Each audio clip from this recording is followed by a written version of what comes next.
Hello students, my name is Atulya Kumar, Assistant Professor BUD ITM Lucknow. In this lecture series, we are studying about Introduction to Solid Mechanics. In today's lecture, we will study about theory of failure. So, the contents of today's lectures are, we have to study this basically five types of theory of failure. The first one, theory of failure, we have briefly discussed about each and every type of theory of failure in our previous classes, but in this class we will discuss a detailed analysis of each and every theory failure. The first will be a study about maximum principal stress theory failure, also known as Rankine theory failure. Second one is maximum principal strength failure of theory, also known as Saint-Venant theory. Maximum shear stress failure theory, also known as Guest theory. Maximum strain energy theory, also known as Hague theory, and maximum shear strain energy theory, also known as Mises and Henke theory. Okay, so let's start. So first theory that we will study is maximum principal stress theory, which was first coined by Rankine.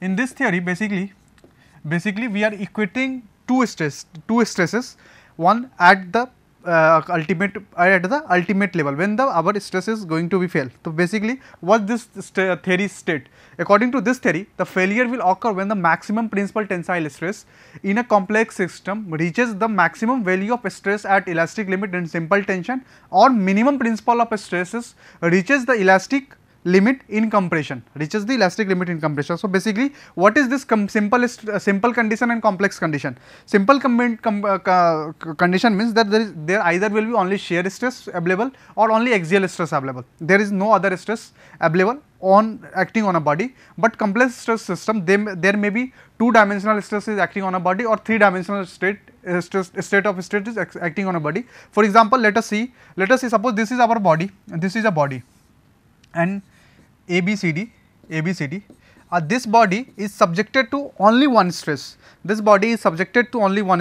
Or suppose let us say this is the axis. This is the axis of this body. This is the axis of body, and body subjected to only one kind of stress. This is this stress. So this stress is axial stress, and this stress is acting only in one condition, only in one direction. But the effect of this stress may happen in other directions also, as we have studied that we have coined a term known as Poisson ratio from this stress condition, that what will be the impact of this stress,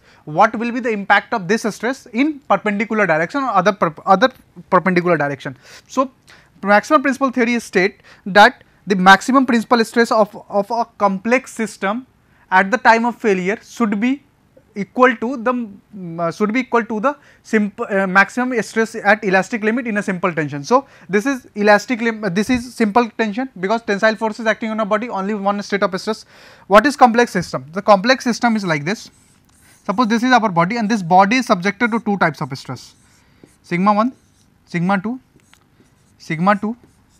and this is sigma 2.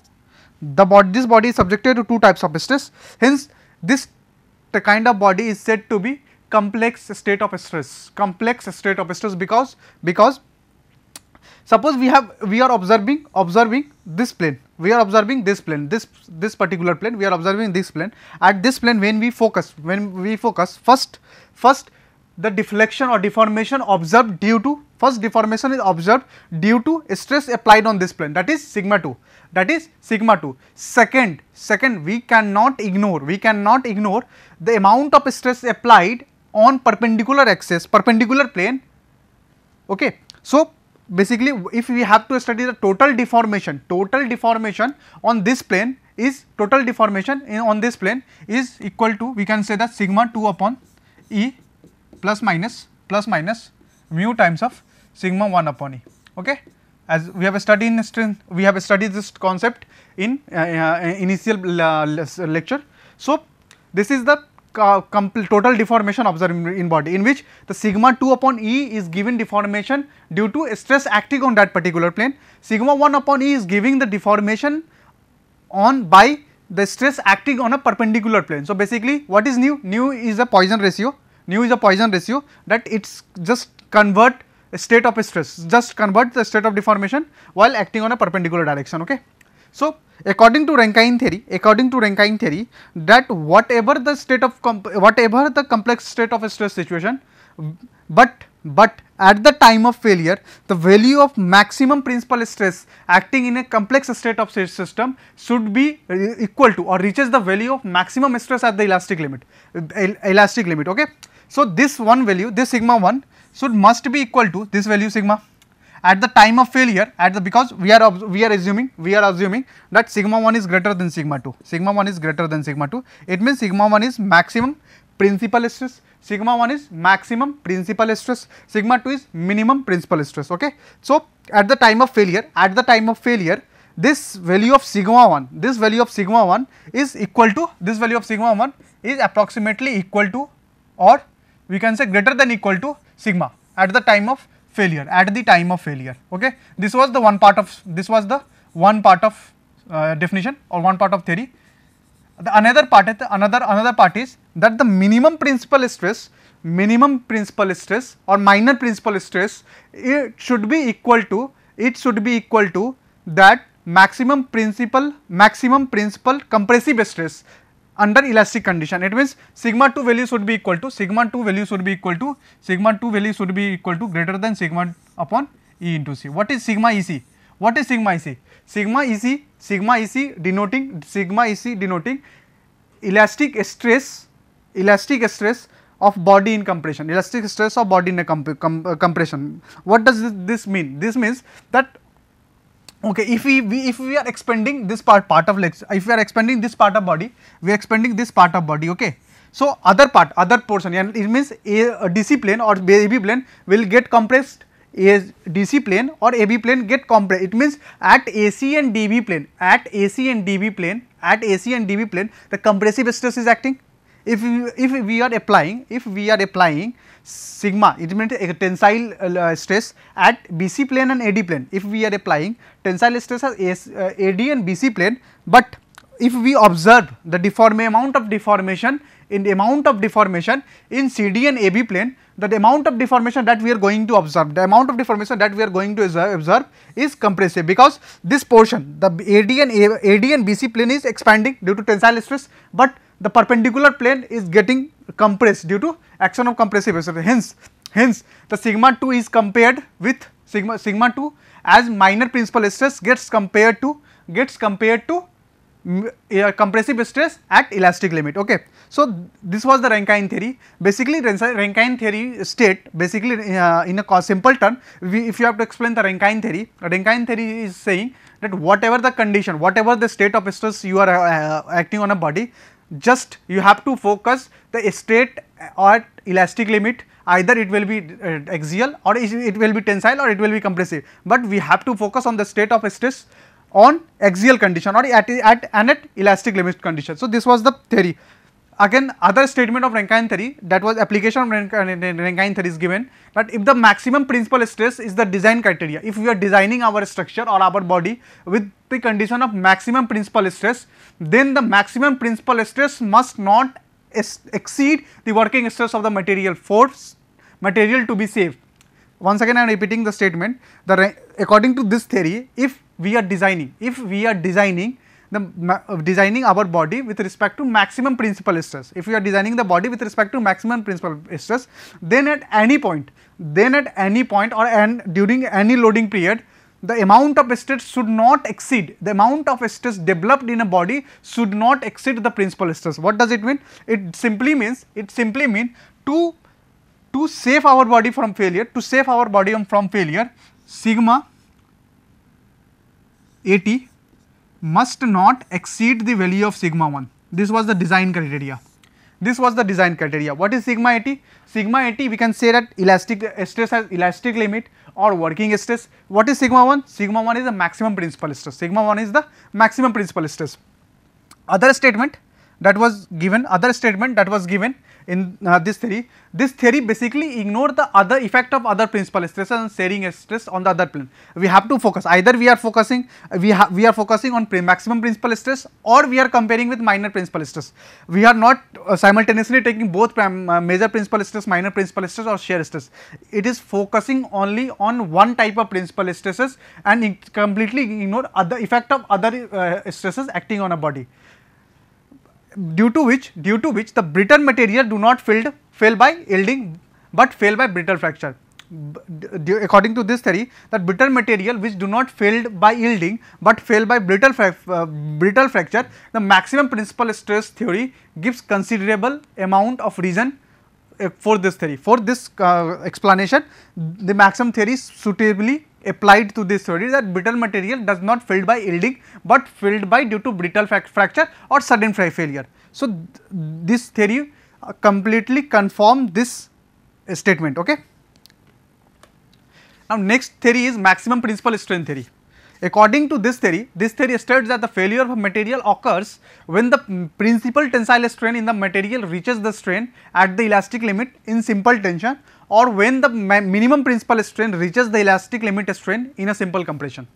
Okay. So, first part of a statement is that the principal tensile strain in a material reaches the strain at elastic limit in simple tension. This was the first part of a statement, similar to the maximum stress theory. In a stress theory, we have to just consider, we are considering in the place of strain we are considering the stress, but in this strain theory, the maximum principal tensile strain in a material reaches the strain at the elastic limit, or when the minimum tensile principal strain, or when the minimum principal or minor principal strain reaches the elastic limit strain in simple compression. Okay. This was the two conditions that define the failure of a material under the maximum principal strain theory. So, what is principal strain theory? Principal strain theory is saying that the body will fail only when the major principal strain of a body reaches the value of elastic strain in simple tension, or the minor principal strain of a body reaches the value of elastic strain in simple compression, okay.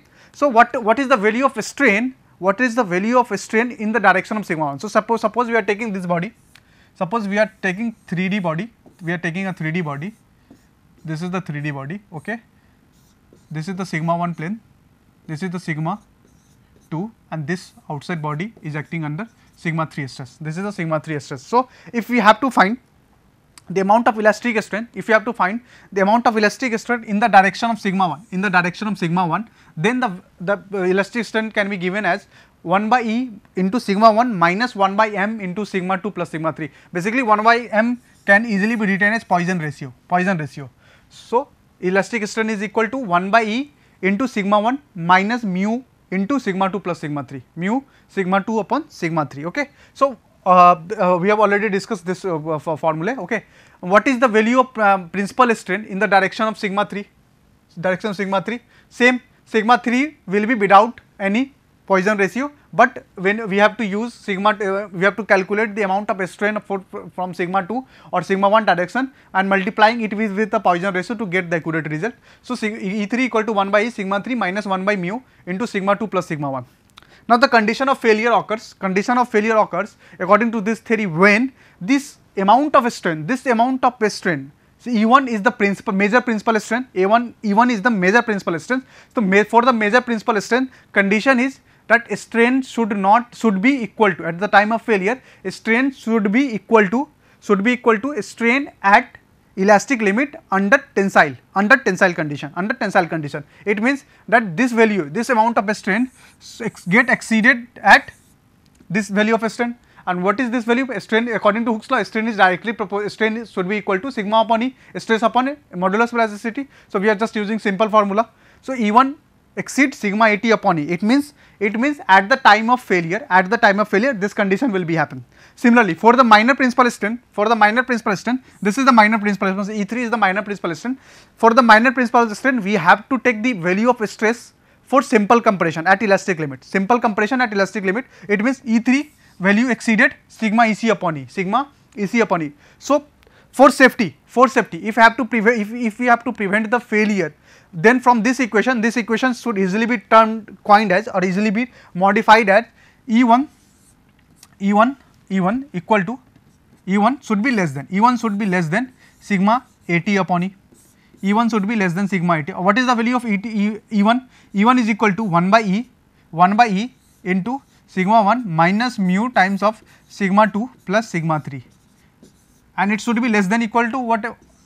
Sigma 80 upon E. What is sigma 80 upon E? Sigma 80 is the amount of stress in simple tension at elastic limit. Okay. So, sigma at.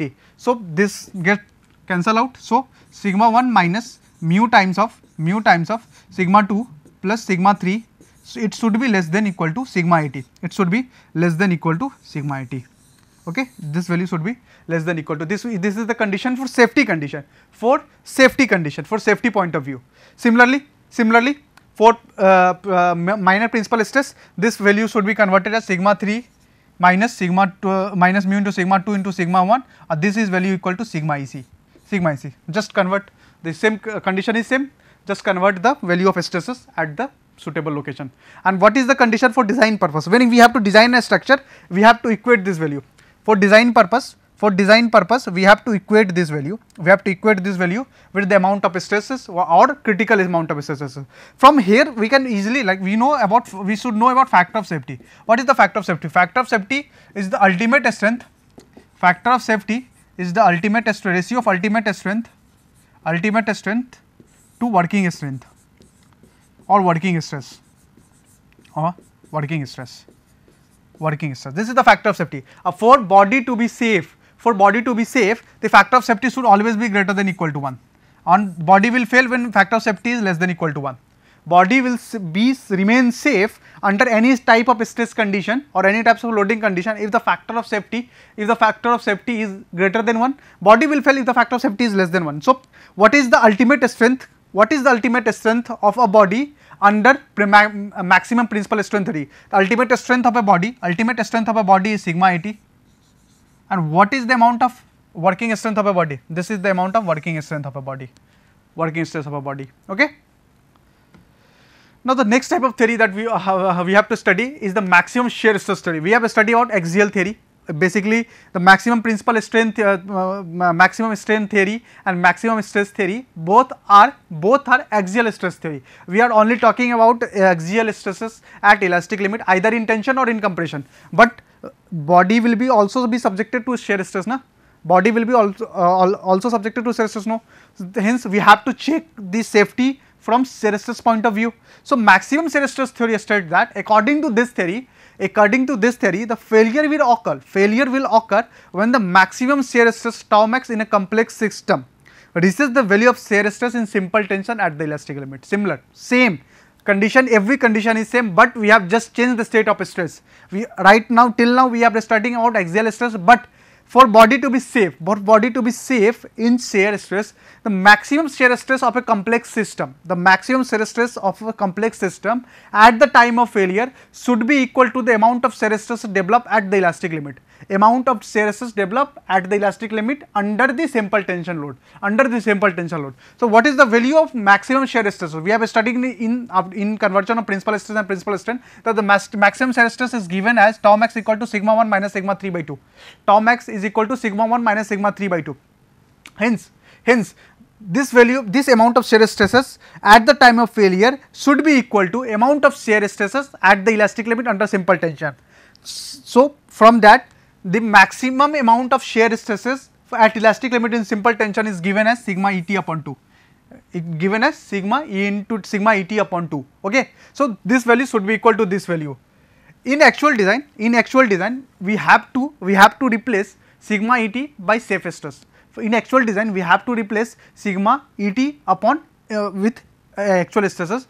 This theory is most suitable for ductile material, because ductile materials are basically yielding material. They will go under a long amount of deformation before failure. So, this theory is suitable for ductile failure. Maximum stress theory was suitable for brittle nature of failure, but maximum shear stress theory is suitable for ductile nature of failure. This theory does not give this accurate result for state under pure shear.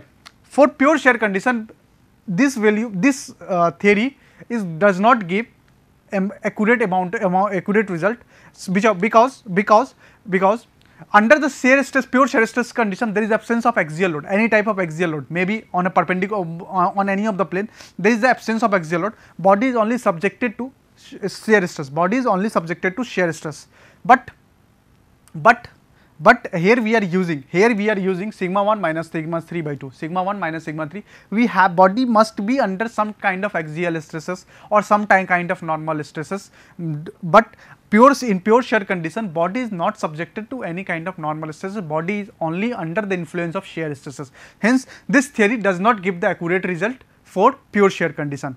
This theory, this theory is also not suitable for the state of triaxial stress. For 3D condition also, we cannot use this amount of shear stress. But if in any of 3 conditions, the amount of shear stress is in any of 3 in one of the 3 axis or in 3 direction, the amount of shear stress or state of stress is equal to 0, then we can easily use this condition, maximum shear stress theory, for triaxial state of stress, because in triaxial stress we have 3 type of stress, sigma 1, sigma 2 and sigma 3. There are basically 3 type of stress, but in formula they are mentioning only sigma 1 and sigma 3. I am only major and minor principal stresses. There is absence of intermediate state of stress. There is absence of intermediate state of stress. Hence, that's why this value, this theory cannot be applied accurately for triaxial state of stress or for pure shear condition. Next type of stress is maximum strain energy theory. Next type of stress is maximum strain energy theory. What is the maximum strain energy? Maximum strain energy means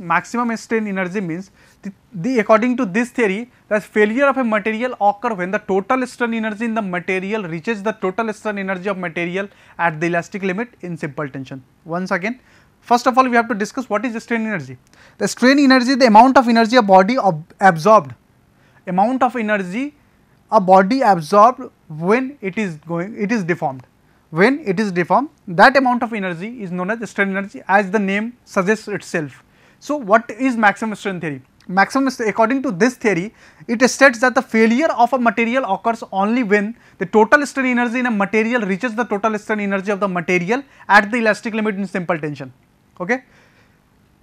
So, in simple word, if a body in a complex state of system is strain energy is equal to x, but for the same body to be safe, become safe, the amount of strain energy developed at axial tension must be less than x, so body to be safe. So, what is the value of strain energy in a complex state of system or 3D system? The amount of strain energy is given as u equal to 1 by 2e sigma 1 square plus sigma 2 square plus sigma 3 square minus 2u into sigma 1 plus sigma 2 plus sigma 3 into sigma 2 plus sigma 1 into sigma 3.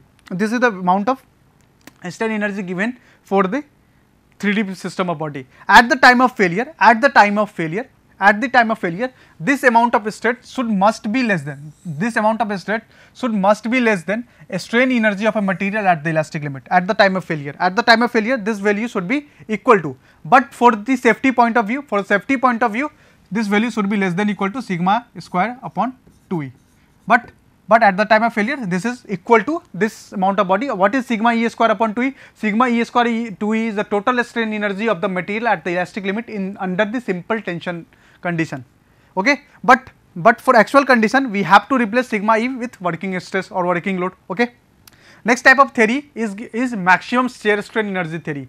According to this theory, the elastic failure occurs when the shear strain energy per unit volume in the stress material reaches a value equal to the shear strain energy per unit volume at the elastic limit point in a simple tension. So, amount of shear strain developed in a body for a complex state of stress system should be equal to the amount of shear strain energy developed at the elastic limit under the simple tension. This is the value. So, for shear strain energy calculation, the value is formula is u equal to 1 by 12 c sigma 1 minus sigma 2 square, sigma 2 minus sigma 3 square and sigma 3 minus sigma 1 square. This is the amount of value. To calculate the shear strain energy, for simple tension, we just have to replace sigma 2 equal to 0 or sigma 3 equal to 0, because as we know The simple tension, there is only one kind of stress is acting. There is absence of other two stresses. Sigma 2 and sigma 3 is absent for a simple condition, simple state of condition. Hence, we replace sigma 2 and sigma 3 equal to 0, and then we calculate this formula. For safety point of view, or let us say at the time of failure, U should be equal to U dash. U should be equal to U dash. U should be equal to U dash at the time of failure. But for safety point of view, U should be less than equal to U dash. U should be less than equal to U dash. Okay. Okay. Thank you.